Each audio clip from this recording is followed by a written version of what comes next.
Hey guys, welcome back to Chandler Burton Entertainment, and this is going to be episode 2 of Thoughts on Walks.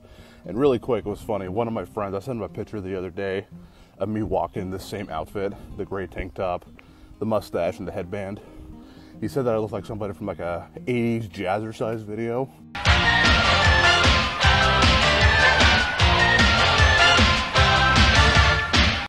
Anyway, I digress. So in today's Thoughts on Walks, I was thinking, what do I want to talk about today? What is on my mind? There's always a lot of things on my mind, right? And I think that goes on with a lot of people. I think it kind of is one of those things where, especially when I go on walks, my mind is just like explodes with what I want to talk about. And so I was pondering on what I wanted to talk about here today. And I think I'm going to talk about risks and failures of life. I think that's a really important thing. So I'm going to give 2 examples of taking a risk and failing and then finding success. I'm going to give like a kind of a worldly one, and then I'm also going to give something that was very important to me, a big part of my life. And you'll see what I mean when we get to that point in the video. So I first want to discuss kind of the worldly aspect of taking a risk and failing and finding success.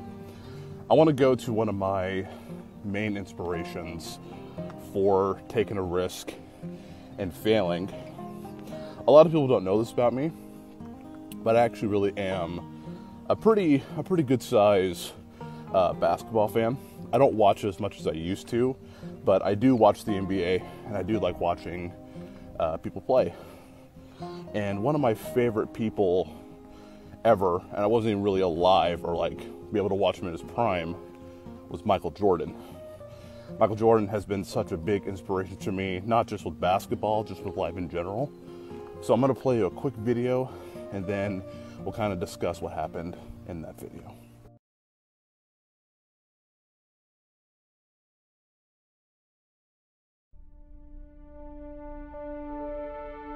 Fear is not real.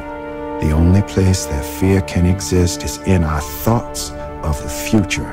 It is a product of our imagination, causing us to fear things that do not at present and may not ever exist. Danger is very real, but fear is a choice. North Carolina has won the 1982. We are all telling ourselves a story, and that day mine changed. Who was once cut from his high school team. I need $5,000 to get this thing off the. Who gave me $5 grand when I was at Michigan State doing my program? I didn't have no budget, but I didn't need a budget. I had a dream.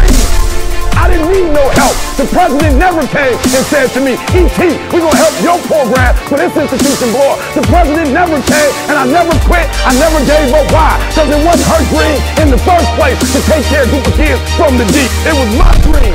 16-3 for I don't expect you to believe in my dream like I believe in my dream. And the problem with some of y'all is you want somebody else to support your dream. It's yours. Michael Jordan dominated his sport like few athletes ever have. I don't owe you a dime. It's your dream. If you wanted to have it, get your butt up and make it happen. If you wanted to have it, rise and grind. If you wanted to have it, you're going to have to do what I do, and that's get up at 3 o'clock in the morning. If you wanted to have it, that means you're going to have to get hard and get your butt up at 5 so you can get to Detroit by 6. Not real. That means you're going to have to speak to the chief, and you're going to have to act like you got all the energy in the world. Why? Because this is my time. This is my moment. Tomorrow. Ain't no such thing as tomorrow. We only got today. What I love about that video is that it shows Michael Jordan's highlights, and it also mentions that he was cut from his high school team. He didn't do very well in school either, from what I read. But the most inspirational thing about him is that he kept going. And we as fans just see him just be the best basketball player ever. We don't really think about how he puts so much work into what he does. And he obviously, again, is like the greatest sports player of all time, in my opinion. And so I look at that as an example of like, look, I'm not a basketball player, okay? I like playing basketball. I like playing it for fun. But it's not something that's interesting to me. But a lot of people always ask me, whether it's my subscribers on YouTube or friends or family, they always ask like, how do you do a podcast? How do you get on YouTube and just put yourself out there? And I think the easiest answer is you got to take a risk. You got to learn how to take a risk and understand that you're going to fail. And that's the scariest part about it. And that's something that I need to learn myself, is I need to take more risks. Because I don't know, I'm just very comfortable where I'm at, but sometimes I'm just not happy. And it's because I know that I'm not trying as hard as I can. And so I look at people like Michael Jordan, who put himself out there, became the greatest basketball player of all time. And I was like, man, I might not be able to play basketball, but I can do other things in my life that I can succeed at. I know I'm going to fail, and I know things are going to be hard. But I just really like that analogy of using Michael Jordan. There is one more example of risk and failure that I experienced personally in my life that I will share with you here, and we will go from there.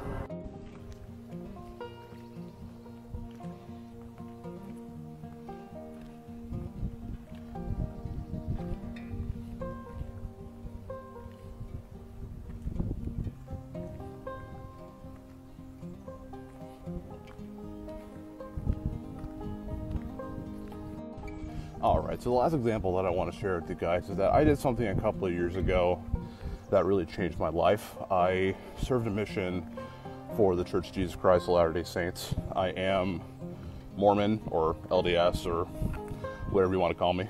But those 2 years really taught me a lot about my life. It really taught me how to be responsible. It taught me how to, love myself. And it taught me how to take a risk and fail. As a missionary, you fail all the time. People don't want to listen to you.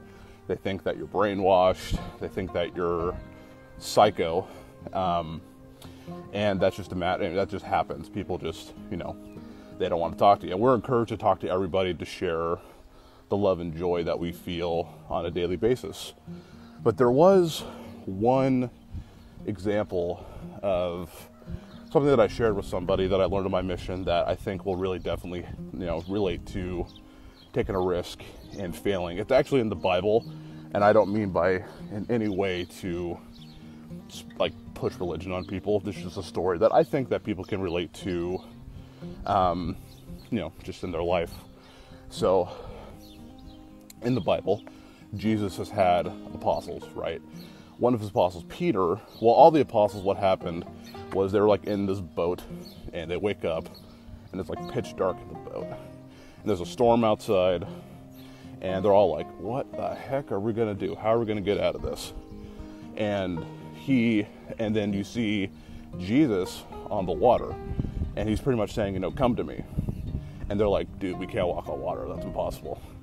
And all of them are like, that ain't my thing, fam. But Peter has a little bit of faith, and he steps on the water.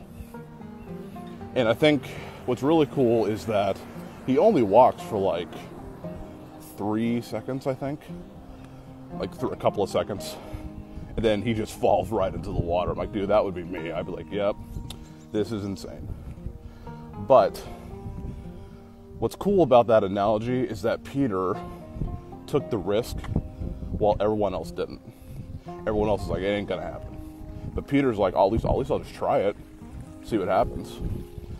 And I think that's important for, all of us, is that we just need to try. Failure is the scariest thing in the entire world. I've failed at school. I failed at trying to find a relationship. I failed at a ton of things in my life, and it's hard, trying to find somebody, trying to find another girlfriend or a wife or any of those things, or going back to school. It's one of those things where you're like, crap, I might fail. But if we don't take the risk, we're not going to learn. And that's something that I'm trying to teach myself, is that I just need to try again. I need to keep pushing through, and I just have to keep trying. And I encourage everybody who is feeling down, depressed, just to take that little step. Even if it's like, getting in the shower, making your bed. You know what? That's successful. And I think that's a really important thing, is no matter what you do in your life, you're going to be successful. Even if you take a small step. Again, making your bed, taking a shower. Like, if that's all you can do, that's perfect. That's absolutely perfect. So I think risk and failure is a really important thing. It's one of the things that we have to learn in this life. It's definitely hard, for sure, but I think it definitely is going to make us stronger people if we're willing to try. All right, so that was episode 2 of Thoughts on Walks. I hope you guys enjoyed. Hopefully I'll be able to find some fun subjects to talk about. I mean, I know the house analogy and risk and failure can be pretty deep subject at times, so hopefully in the future we can find something that's fun to talk about, and we'll see how that goes. But if you like what you see, feel free to hit the subscribe button and the like button. It goes a long way. And I am now back in my house, and I hope you all take care.